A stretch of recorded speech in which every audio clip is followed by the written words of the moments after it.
This story is about a boy named Kinjuro who has a peculiar illness. He gets nosebleeds whenever he comes into contact with girls. One day, while going to school, he sees the principal's daughter, who arrives with her butler.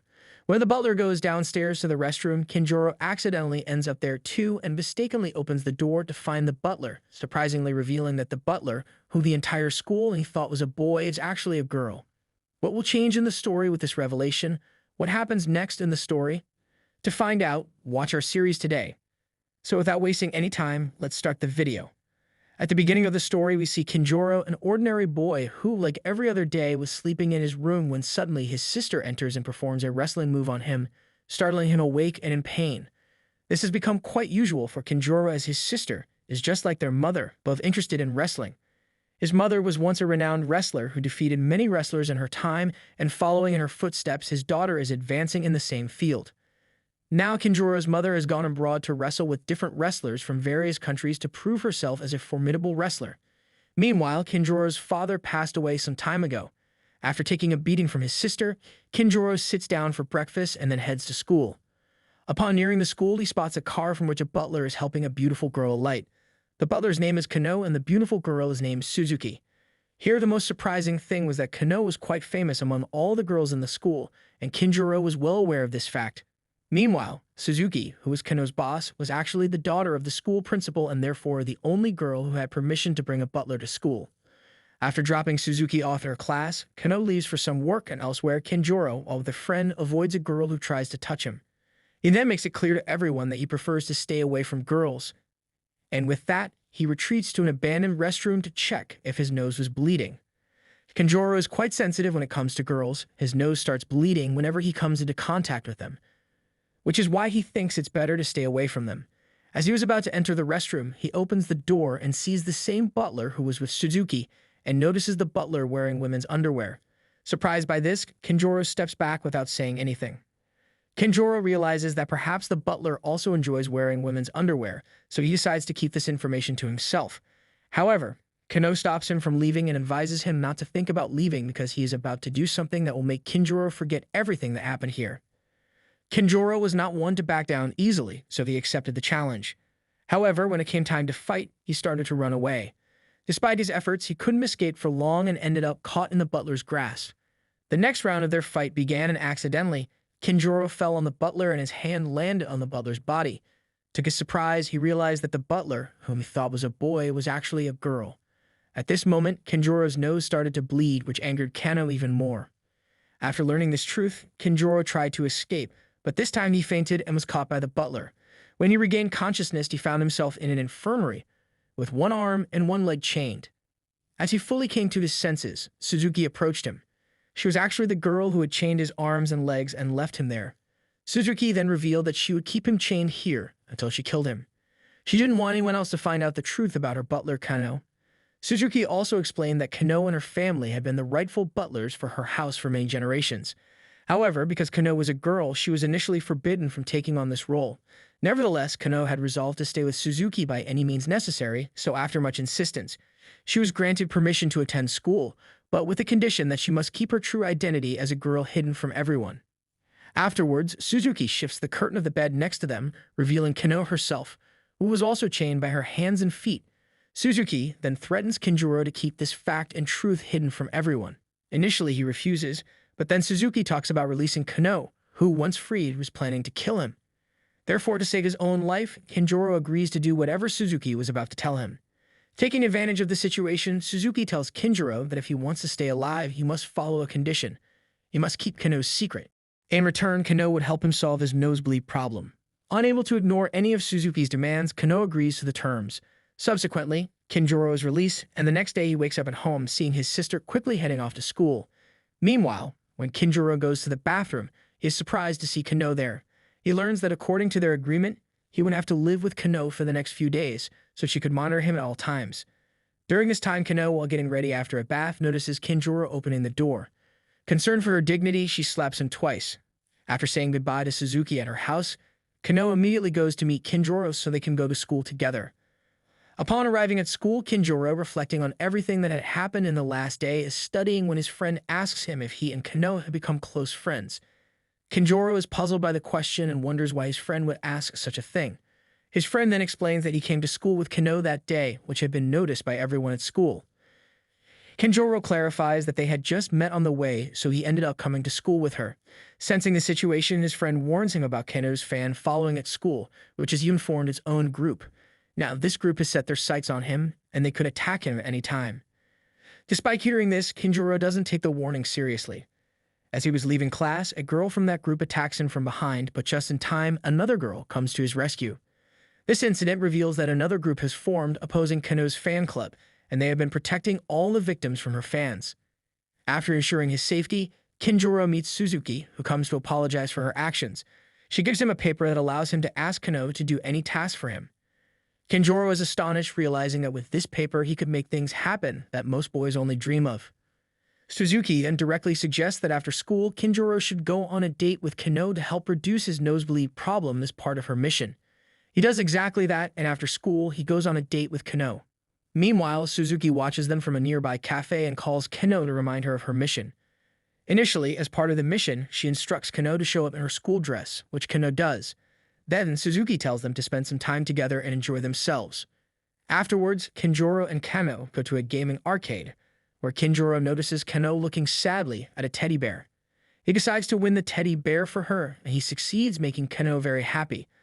Later, they are in a park where they start talking, and Kano asks Kinjoro why he is so afraid of girls. He explains that his fear is due to his mother and sister, both of whom are wrestlers. He grew up being used as their practice dummy, which often led to him bleeding from being roughed up.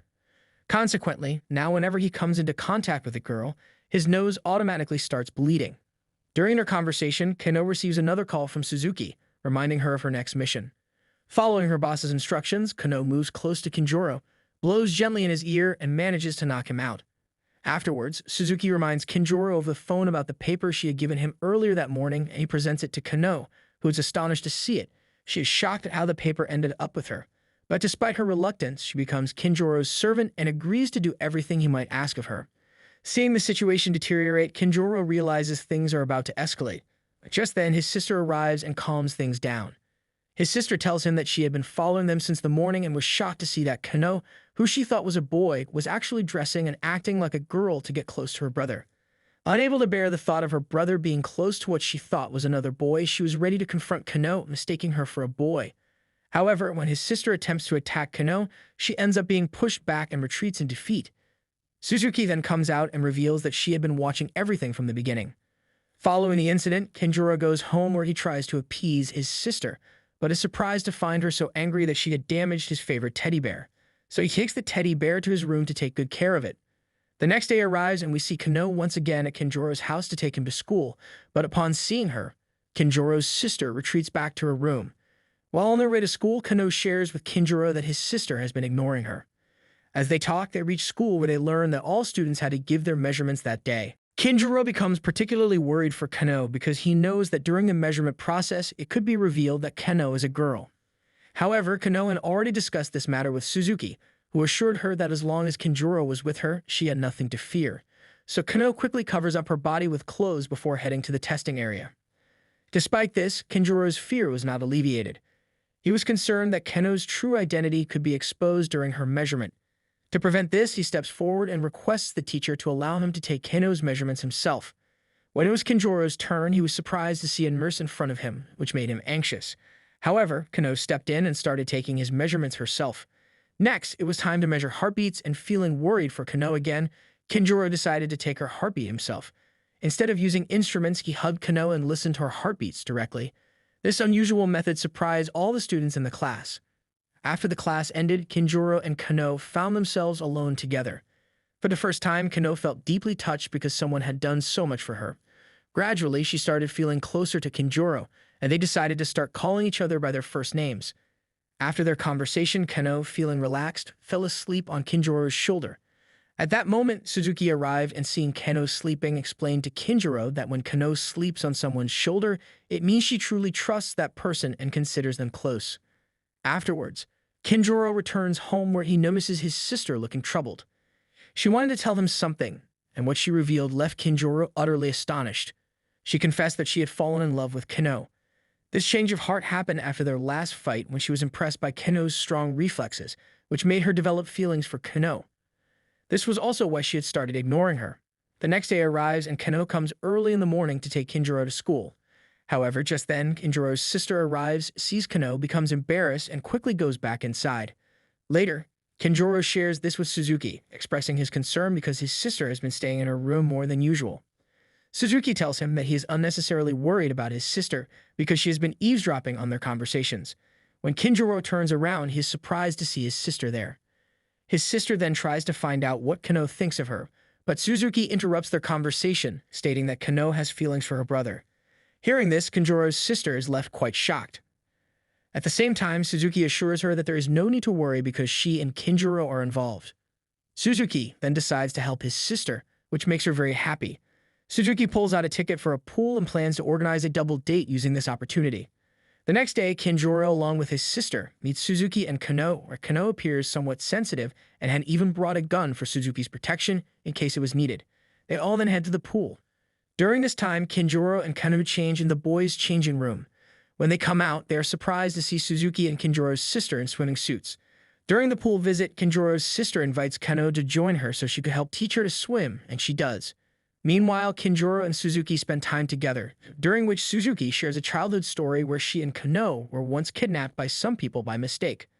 That was the moment Kano felt deeply the fact that despite being her butler, she couldn't protect Suzuki from those kidnappers. Fortunately, Suzuki and Kano were quickly released from their captors back then, and the kidnapper was arrested. However, despite this, a gap had started to form between Suzuki and Kano. After finishing their conversation, they all joined together and started having fun. After a while, Kano and Kinjiro walked off to the side alone. During this, Kano spotted a child drowning in the water and quickly jumped in to save the child, breathing a sigh of relief after the rescue. Shortly thereafter, they realized that Suzuki and Kinjiro's sister had disappeared. While they were thinking about searching for them, a child approached Kano and handed her a phone. The phone was ringing and the person on the line with a deep voice informed them that he had captured Suzuki and his sister. He then gave them a location and summoned Kano to meet him there. Kano was deeply saddened by this, as it was the second time she was unable to prevent a kidnapping involving Suzuki, which distressed her greatly. Determined, she decided to go as quickly as possible to rescue them. She asked Kinjiro to wait there, promising that she would bring his sister back safely. As Kano was about to leave, Kinjiro stopped her and insisted on going himself. They argued, and Kinjiro eventually won the debate and went to the location where the kidnapper was waiting. Upon seeing Kinjiro, the kidnapper approached him and started to fight. As their conflict escalated, the kidnapper, seeing the fight intensifying, drew his weapon and prepared to attack Kinjiro. Meanwhile, Kano, who had regained her senses, noticed that Kinjiro was missing and realized where he might have gone. Worried for Kinjiro's safety, she quickly arrived at the location, just as the kidnapper was about to strike Kinjiro with his weapon. Kano intervened, stopping the kidnapper and then overpowering him with her own strength, leaving him in a bad state. After subduing the kidnapper, Kano rushed to Suzuki and apologized for not being able to protect her from the criminal initially. Touched by Kano's actions and words, Suzuki became emotional. Afterwards, we see the kidnapper remove his mask, revealing a shocking twist. The man was none other than Kano's father, who had orchestrated the whole event deliberately. Upon learning this, Kinjiro faints, and when he regains consciousness, he finds himself at Suzuki's house, where Kano's father was already present. He even tells Kinjiro that he dislikes him because he is making a place in his daughter's heart. Soon after, Suzuki arrives and reveals that Kano's father had acted on her own instructions, and she was the one who had orchestrated the fake kidnapper's voice. After Suzuki leaves, Kano comes in and sits next to Kinjiro, telling him how worried she was when he left, and overwhelmed with emotion, she hugs him. Seeing Kano so emotional, Kinjiro reassures her that he will never let her be distressed again and will always be there when she needs him. As they were talking, Kinjiro's sister arrives, and seeing her brother close to Kano, she becomes very angry. Her presence and anger force Kinjiro to run away. The next day arrived, a vacation day, and Kinjiro was pleased that he could finally rest comfortably since his sister was away on a trip with her class. Just as he was settling in to relax, there was a knock at the door, and to his surprise, it was Kano. He learned that Kano had come to stay at his house for a few days. Curious about the situation, Kinjiro quickly called Suzuki, who bluntly informed him that she had kicked Kano out of her house. Kinjiro tried to find out the reason, but Suzuki refused to disclose any details. Reluctantly, Kinjiro had no choice but to let Kano stay at his home.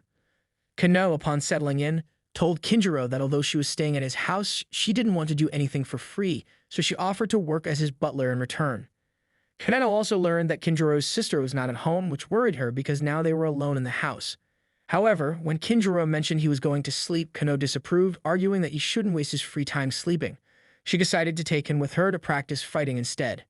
Meanwhile, we see Kinjiro's sister on her trip in the middle of a jungle, where she unexpectedly encounters a bear. Displaying her bravery, she starts fighting the bear. At the same time, Kinjiro, who was about to take a shower, notices Kano sniffing his clothes. Surprised by this, he reacts in Kano in anger, hits him. Regaining his composure, Kinjiro proceeds to shower, and after a while, Kano joins him to help. Reluctantly, Kinjiro agrees to her assistance, and they are together in the bathroom when suddenly his sister, who had come home early due to an injury obtained while fighting the bear, enters the house. Upon returning home, she already knew that her brother was showering with a girl, so she immediately opens the bathroom door and enters. Seeing Kano there, she faints. After regaining consciousness, they all start having dinner together. During the meal, Kinjiro's sister, dressed impressively, tries to make an impression on Kano, but then another girl enters, and it turns out to be Suzuki herself. Meanwhile, Suzuki, feeling bored in her mansion, decided to come spend time with them. When Kinjiro asks her to leave, she refuses and instead issues a challenge in front of Kano, demanding that they both prove who can serve Kinjiro better. Suzuki starts by forcefully feeding Kinjiro a piece of apple, causing him some embarrassment. In an attempt to outdo Suzuki, Kano eats the entire piece of apple to get closer to Kinjiro under the guise of feeding him, but in doing so, her nose starts to bleed excessively, and she faints. After this incident, Kinjiro's sister, concerned for her brother's well-being, spends time caring for him. When Kinjiro regains consciousness, Kano resolves to take care of him no matter what. She begins to feed him regularly, but Kano is unaware that Kinjiro should not eat spicy foods when ill. Ignorant of this, she feeds him spicy food intending to improve his condition, but inadvertently makes it worse. During a moment when Kinjiro was resting, Suzuki approached him and attempted to get close to him. She was actually teasing him, but then she revealed the real reason she came: to save him from Kano. According to Suzuki, while Kano has a pure heart and genuinely wants to help Kinjiro get better, her methods of treatment are somewhat unconventional. Suzuki then takes Kinjiro to a tent where, unexpectedly, Kano's father was present. He was there because he had had an argument with his daughter, which had led them to live separately. Suzuki tells Kinjiro that if he forgives Kano's father, Kano herself would also forgive him. However, Kano's father refuses to accept forgiveness and advances to strike Kinjiro, but just then, Kano herself arrives and attacks her father before he can hurt Kinjiro. While Kano is visibly angry with her father, she starts to take Kinjiro away from the scene. Kinjiro stops her midway and reminds her that it might be time to mend her relationship with her father. He suggests that she should forgive her father and consider returning to the mansion with him.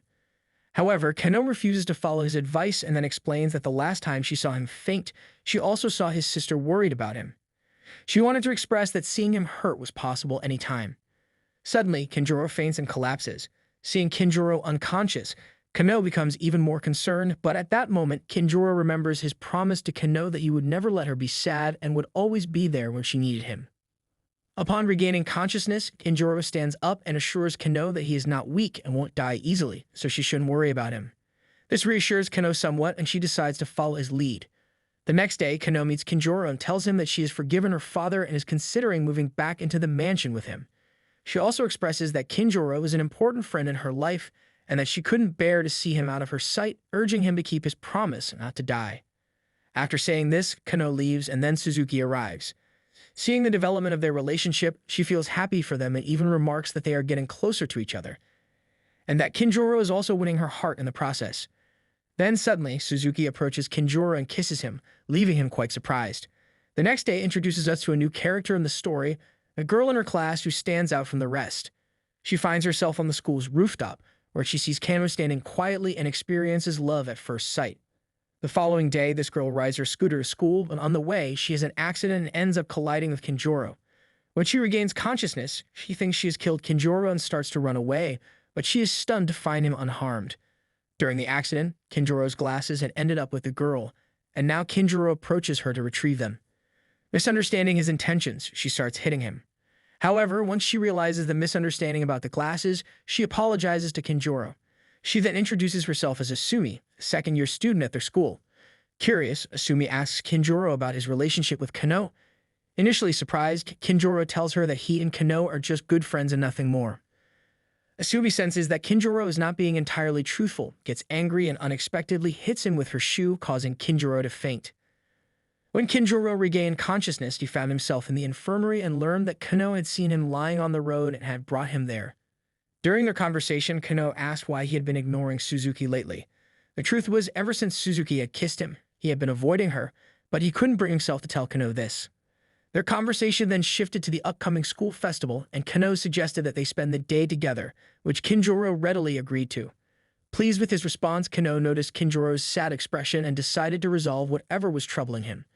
She asked him what was bothering him, and as Kinjiro began to recall the moment Suzuki had first kissed him, Kano mistakenly thought he was reminiscing about their own first kiss. In an attempt to comfort him, she moved closer and was about to kiss him. Just as they were about to kiss, Suzuki unexpectedly arrived, interrupting them. Suzuki had come to check on Kinjiro, but finding them in such an intimate moment, she was taken aback and surprised by their actions. Afterwards, Kinjiro noticed a letter near Suzuki, which had been given to her by a boy confessing his feelings. Kinjiro suggested that Suzuki should take the letter seriously and consider spending time with the boy. This angered Suzuki, who threatened to tell Kano about their kiss, knowing well that if she did, Kinjiro would be in serious trouble. Reluctantly, Kinjiro had to tread carefully around Suzuki due to her threat. As the situation began to escalate, he decided to leave them and walked away. Shortly after, he encountered Asumi, the girl who had previously collided with him. She took him to the rooftop to talk privately. Asumi confessed that she had developed a liking for Kano at first sight and wanted to get closer to her. However, she planned to use Kinjiro to achieve this by asking him to act as her fake boyfriend during the upcoming festival to get closer to Kano. When Kinjiro refused, Asumi resorted to her last resort, that video she had secretly taken during a date that showed Kinjiro and Kano getting close. Fearing the release of the video, Kinjiro reluctantly agreed to Asumi's terms. However, at that moment, Kano herself appeared and was surprised to see them together. When Kano asked what was happening, Kinjiro, under pressure, had to lie that they were a couple and would be together at the festival. After hearing this, Kano becomes quite angry and also feels hurt that Kinjiro had promised her that he would be with her at the festival, but now seeing all this, she leaves upset. After this, Asumi, having made Kinjiro her boyfriend, takes him shopping where he persuasively convinces her to buy a swimsuit for herself, although reluctantly. Afterwards, they start heading home where Asumi's scooter had broken down, and since she had no money, she starts walking home. Meanwhile, Kinjiro, concerned for her, starts walking with her, and during this time he tells her that he indeed wants to help her with her work, making Asumi very happy. The day of the festival also arrives where we see Kano, who now appears as a girl, acting as a maid among everyone at the beach. Meanwhile, Asumi brings Kinjiro along, treating him like her boyfriend. She makes him do all the things a couple should do, even feeding him by hand. But just then, Kano arrives and stops this from happening. From a friend's perspective, she was going to prevent any inappropriate behavior. This leads to an argument between Kano and Asumi, but then a Teddy comes along and suggests they go to a zoo club. Overhearing about the zoo club, Kano becomes very happy and goes there, with Kinjiro and Asumi following along. The club turns out to belong to Kinjiro's sister, so she is delighted to see Kano there and starts chatting with her. Meanwhile, Kinjiro notices that Asumi seems jealous upon seeing Kano, and when he asks her about it, she denies feeling jealous. Asumi then tells Kinjiro that although she has been spending time with him, she isn't benefiting from it, so she suggests that he might as well go join Kano and his sister. Kinjiro agrees with her and goes to them, which slightly upsets Asumi as she hadn't expected him to leave without hesitation. Shortly after, Kinjiro becomes worried about Asumi and rushes out to find her, but he bumps into the same Teddy again. This time, the Teddy reveals its identity by taking off its mask, showing that it is actually a member of Kano's fan club. Here, the Teddy also reveals that Asumi is actually a fan of the rival club and she has been using Kinjiro to keep him out of the ongoing fight between the two clubs. Shortly thereafter, Asumi arrives, admits to the deception, and explains that she orchestrated the whole charade to manipulate him. Kano then shows up and asks Asumi to reveal her true identity, but Asumi leaves without saying anything more. The girl from earlier explains that there is an ongoing conflict between her fan club and another, and that the opposing club is particularly angry with Kinjiro because he has grown close to Kano, which they cannot tolerate. To resolve the situation, Kinjiro decides to visit the club and try to make them understand their mistake. Once there, he discovers that the person running the rival club is none other than Suzuki, and with this revelation, Kinjiro's cover is blown. Now to prove himself, Kinjiro must pass a quiz in front of all the fans before he can leave. As the quiz begins, it surprisingly turns out that even Kano is unaware of her actions at all times. Meanwhile, noticing that Asumi is missing from all the clubs, Kinjiro speaks with Suzuki alone, who informs him that Asumi had already left the club the day before. After learning so much, Kinjuro quickly sets out to find Asumi and arrives at the school's rooftop, which was actually Asumi's favorite place. There he sees that Asumi is contemplating leaving the school, but Kinjuro approaches her and tries to change her mind. Asumi then shares with Kinjuro that when she first saw Kano, she thought Kano was calm and not very sociable, similar to herself. However, after some time, Asumi met Kinjuro and they became good friends, and Asumi began to socialize more. Seeing this change in herself, Asumi thought perhaps she could also get closer to Kinjuro and improve herself, but she failed in that effort. After revealing all this, Asumi tells Kinjuro that she is planning to leave the school permanently. However, Kinjuro begins to persuade her not to leave. He even shares his biggest secret with her that night, explaining that he stays away from girls because he gets nosebleeds from their touch. Just then, Kano and Kinjuro's sister arrive, having learned everything. They too let Kinjuro become friends with Asumi, which makes her very happy. This convinces Asumi to reconsider her decision to leave the school. Sometime later, Kinjuro is on his way home when Kano, at Suzuki's suggestion, renders him unconscious. When Kinjuro regains consciousness, he finds himself lying next to Suzuki. Upon waking, he asks Suzuki to explain everything, and Suzuki, telling him only part of the story, reveals that she has left her home and is now pretending to run away with him. Suzuki uses this pretense to try to solve Kinjuro's nosebleed problem. After explaining this, she moves closer to him, about to kiss him, but just then, Kano arrives and becomes angry upon seeing them so close. Following this incident, the three of them go to the beach where Kano appears in a swimsuit, surprising Kinjuro with her appearance. After all these events, Suzuki decides to ask Kinjuro to apply lotion on her body, hoping it might help him control his nosebleeds.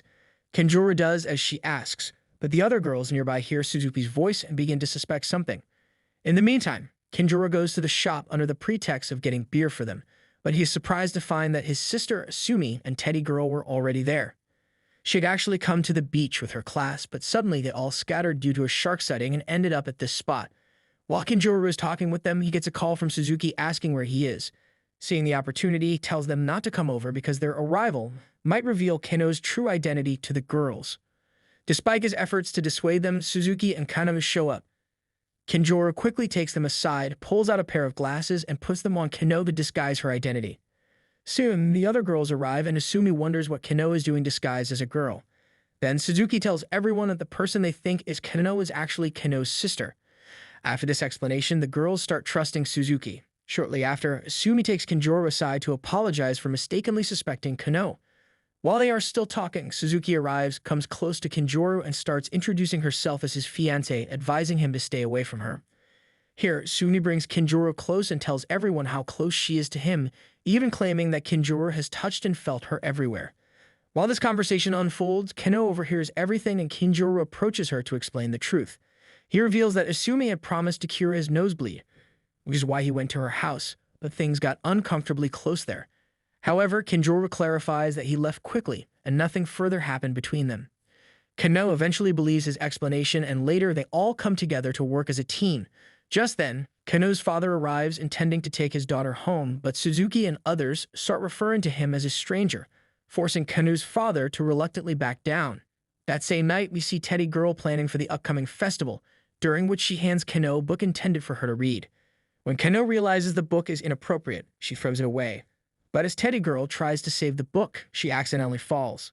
At night, when everyone was sleeping, Kinjuro woke up and went alone to bathe. Shortly after, Kano also arrived there, and they started talking. They were growing closer when suddenly Kano's father appeared, causing Kano to fall silent upon seeing him. Kano's father did not want to see Kinjuro, so he left the place. However, he soon discovered a girl's undergarments near the bathing area, realizing they belonged to his daughter. Suspecting Kinjuro, he was on his way to confront him when Kano stepped in, knocking her father unconscious. After that, she found herself without clothes in front of Kinjuro, which made her blush with embarrassment. Consequently, Kano also knocked out Kinjuro, leaving him unconscious. The next day, neither Kinjuro nor Kano's father could remember what had happened the night before. Kinjuro then joined all the girls at the festival where, as usual, Asumi and Suzuki did not get along. Later, everyone started shooting, and Kinjuro decided to shoot at a teddy bear because it was Kano's favorite. So they both returned to the festival, where they learned that a royal match was about to take place, and the winner would receive a kiss from Kano. Kinjuro joined the match along with everyone else, and then we see Teddy Girl, who joins in and starts eliminating players by stripping them of their clothes. She was about to do the same to Kinjuro, but then Suzuki appeared and collaborating with Kinjuro managed to defeat her. However, just when Kinjiro thought he had won the battle, Suzuki betrayed him, winning the match herself and receiving the kiss from Kano. Later, Kano and Kinjiro were sitting together talking, and Kano revealed she was starting to develop feelings for him, seeing him as more than just a friend. She couldn't complete her thought before the scene shifted. We then see a cafe where Kinjiro and Asumi were working together as maids. Asumi, whom usually worked there, had specifically asked Kinjiro to come and help her that day. In return, she would help Kinjiro with his homework. While they were talking, Asumi's female friend arrived and asked if they were a couple, to which they clearly denied. Afterward, the female friend warned Kinjiro to treat her friend Asumi well, or she would teach him a lesson. Reflecting on the idea of being a boyfriend, Kinjiro remembers how Kano had last spoken to him, suggesting she saw him as more than just a friend, though she hadn't elaborated further. While Kinjiro was lost in thought, Suzuki suddenly appeared, explaining she was just passing by and noticed them. Asumi wasn't particularly pleased to see Suzuki, but Suzuki took advantage of the situation, posing as a customer, which forced Asumi to treat her well despite her reluctance and even agree to all her demands. Meanwhile, we see Kano working as a butler maid in a butler cafe. As Suzuki was thinking about leaving after her visit, Kinjiro's sister and her friend, who were also working as maids there, arrived. Soon, they all donned their maid costumes and began teasing Suzuki and Kinjiro. Kinjiro didn't enjoy the teasing and decided to leave, but accidentally ripped Asumi's clothes in the process, which shocked him so much that he fainted. When Kinjiro regained consciousness, Suzuki seized the opportunity to tarnish his reputation, accusing him of being the type of man who faints at the sight of women. Kinjiro denied Suzuki's accusation, but by then, all the girls had become suspicious of him. Even his sister, upon learning about these accusations, left the scene, upset about what she heard about her brother. Afterward, Asumi asks Kinjiro if what Suzuki was saying was true, to which he immediately denies. Seizing the opportunity, Suzuki suggests that if it's all a lie, Asumi should lift her skirt to prove it. If Kinjiro does not get a nosebleed after seeing her, it would prove he's innocent, but if he does bleed, he would be guilty. Reluctantly, Asumi starts to comply when Kano arrives and ignores Kinjiro, opting to take Suzuki back home. Kinjiro, determined to discuss their feelings, follows Kano. After a while, Kano stops and talks to him. Blushing, Kano asks Kinjiro to forget their past conversations and suggests they should just be good friends. Hearing this, Kinjiro agrees. After Kano leaves, Kinjiro returns to Asumi and tells her he won't come back after today's incident. However, Asumi stops him from making such a decision and instead advises him to visit occasionally. Kinjiro agrees to consider her suggestion. Following this, the scene shifts and we see Suzuki talking to some kids from her class, telling them about participating in a game competition the next day. Initially reluctant, the children soon agree to join after Suzuki persuades them with her convincing words. The next day arrives, which is particularly important for Asumi as it is her birthday. Early in the morning, she waits for her brother, but he is busy sleeping, so she leaves a note and goes to meet her friends. Meanwhile, her friends celebrate by cutting the birthday cake without her. Then, Teddy Girl tries to give Asumi a gift in her own unique way through role-playing. Teddy Girl manages to get close to Asumi, who then pushes her away to get some space.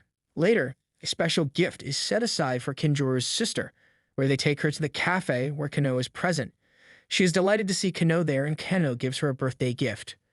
After celebrating her birthday happily, Asumi is on her way home with Suzuki and Kano, but a sadness overtakes her. Seeing her distress, Kano asks her the reason, and Asumi shares how she misses her childhood days. She reminisces about the time after her father's death when her mother was often absent, and her older brother would take care of her, even bringing gifts on her birthday. However, last year, her brother had completely forgotten her birthday, which made her very angry at him. Now she realizes she shouldn't be angry with him because, although he might forget her birthday, he never fails to care for her. She arrives home to her surprise that her brother did remember her birthday this year and had even brought her a gift, which doubled her happiness. The next day arrives where Suzuki prepares Kano and sends her to meet Kinjiro, and then Kano takes Kinjiro to school. Halfway there, they collide with Asui's scooter, but after regaining consciousness, they continue on. However, Kinjiro slips and accidentally places his hand inappropriately on Kano. Surprisingly, Kano doesn't take it to heart, and they both reach school together. Once in class, Suzuki invites Kano and Kinjiro to lunch together, and she deliberately spikes Kano's food with whiskey, making her lose control and act playfully around Kinjiro. Suzuki did this because she had realized that Kano was starting to like Kinjiro, and she wanted to bring them closer together. Here, Kinjiro quickly picks up Kano and takes her to the infirmary, then returns to class where he faces another problem. He notices Suzuki suddenly start hiccuping. Surprised, Kinjuro learns from Suzuki that hiccuping is her biggest issue, and she always tried to hide it from everyone at any cost. Kinjuro then pretends to have hiccups himself, so that everyone thinks he is the one making the noise, and he uses this opportunity to take Suzuki to the infirmary. In the infirmary, when Kano learns about this, she starts worrying about Suzuki.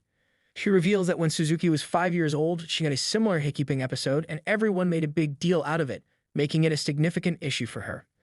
After all this, Suzuki sends Kano home from the infirmary and then tries to engage in inappropriate behavior with Kinjuro.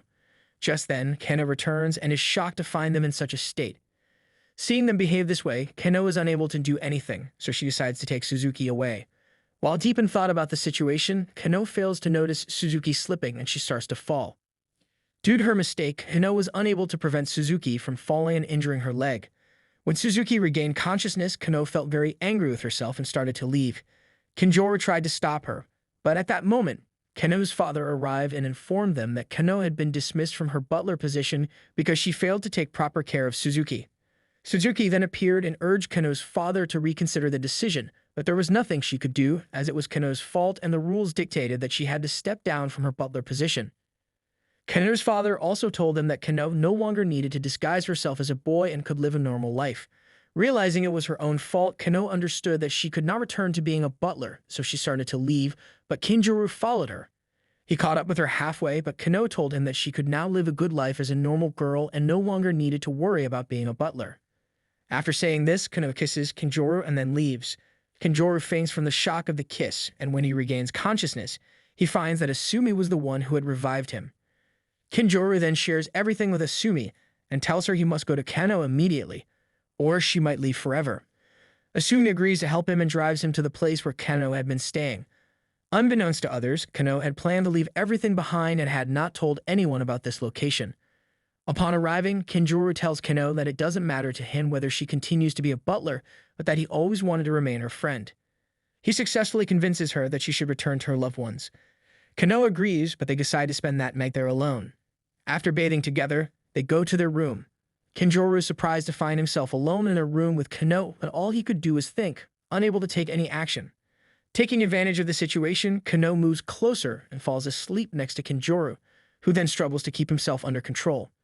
Morning comes, and they both head back to their respective homes. During class, the members of the Kanu fan club are upset because they have found out that Kano has transferred schools and will not be returning. Kinjuro, also concerned, goes to Suzuki, who reassures him that he shouldn't worry because Kano has returned to the school as a normal girl. When Kinjuro finally sees Kano, he breathes a sigh of relief. Now that Kano is no longer a butler, Kinjuro has taken on the role of looking after Suzuki, which upsets Kano.